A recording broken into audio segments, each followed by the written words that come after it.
नमस्कार। काल मनोज जरांगे यांनी पत्रकार परिषद घेतली। चलो मुंबईचा नारा त्यांनी त्या पत्रकार परिषदमधून दिलाय। आता विविध मुद्दे त्यांनी त्या पत्रकार परिषदमध्ये घेतले। पत्रकार परिषद सुरू असताना त्यांनी पहलगाममध्ये झालेला भ्याड हल्ला याविषयी सुद्धा निषेध व्यक्त केलेला आहे। आता विविध मुद्दे त्यांनी या पत्रकार परिषदमध्ये घेतले। चला बघूया। नमस्कार, स्वागत आहे तुमचं आपल्या मराठी चॅनलवर।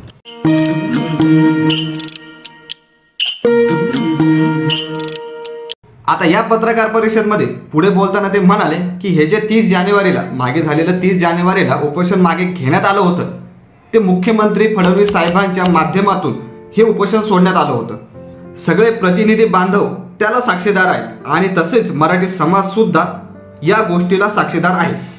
आता त्यामध्ये असं ठरलं होतं की 4 दिवसामध्ये 4 मागण्यांची तात्काळ अंमलबजावणी करण्यात येईल। मला असं वाटतं जवळपास 7 ते 8 अशा मागण्या होत्या पूर्णतः। तर त्यापैकी 4 मागण्याची तात्काळ अंमलबजावणी करण्यात येईल व तसेच राहिलेल्या 4-5 ज्या मागण्या आहेत ते 2 ते 3 महिन्यामध्ये पूर्ण करण्याचा त्यांनी वेळ मागितला होता, असं त्या पत्रकार परिषदेमध्ये मनोज जरांगे म्हणाले होते। परंतु आता 3 महिने पूर्ण झालेले आहेत। या 30 एप्रिलला 3 महिने पूर्ण झालेले आहेत, तरी सुद्धा अजून एकाही मागणीची अंमलबजावणी झालेली नाही, अशी प्रतिक्रिया मनोज जरांगे यांनी दिली आहे। तात्काळ करतो त्याचीही नाही आणि राहिलेल्या 4 ते 5 मागण्या त्याचीही झालेली नाही। तर शेवटी आम्ही या विषयात आलो आहे की आता आपण प्रचंड मोठा उठाव केला पाहिजे आणि तो आता आम्ही करणार आहे।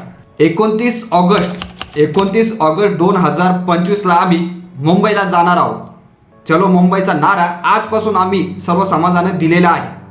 तर 29 ऑगस्टला मनोज जरांगे हे मुंबईला जाणार आहेत असा त्यांनी नारा दिलेला आहे। काल झालेल्या पत्रकार परिषदेमध्ये त्यांनी स्पष्ट सांगितलं की आम्ही मुंबईला येणार आहे। याविषयी बोलताना मनोज जरांगे यांनी अजून एक महत्त्वाची माहिती दिलेली आहे।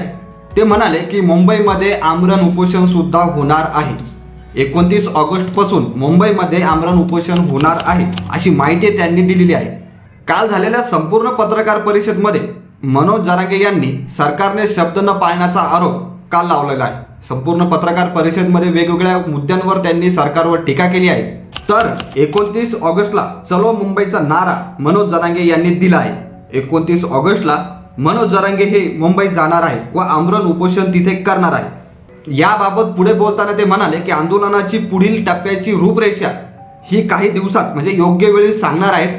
नक्कीच वेगवेगळे टप्पे या आंदोलनाचे राहणार आहे आणि त्याची माहिती येणाऱ्या काळामध्ये ते सांगणार आहे। आता नक्कीच वेगवेगळ्या प्रतिक्रिया समोर येणार आहेत। मुख्यमंत्री देवेंद्र फडणवीस नक्कीच याबाबत प्रतिक्रिया देतील।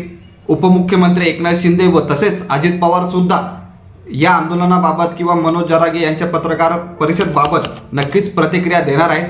त्यामुळे त्या प्रतिक्रिया पाहणं सुद्धा तेवढ्याच महत्त्वाच्या ठरणार आहेत आणि येणाऱ्या काळामध्ये ह्या आंदोलनाच्या विविध गोष्टी समोर येणार आहेत, ते मुद्दे सुद्धा पाहणं तेवढंच महत्त्वाचं ठरणार आहे। तर या संपूर्ण पत्रकार परिषदेविषयी, आंदोलनाविषयी, मराठा आरक्षणाविषयी तुमचं मत काय नक्की सांगा। 29 ऑगस्टला मनोज जरांगे यांनी चलो मुंबईचा नारा दिलेला आहे, तर या संपूर्ण गोष्टीवरती तुमचं मत नक्की सांगा। बाकी व्हिडिओ आणि माहिती आवडली असेल तर लाईक करा, शेअर करा आणि नवीन असेल तर सबस्क्राईब करा। धन्यवाद।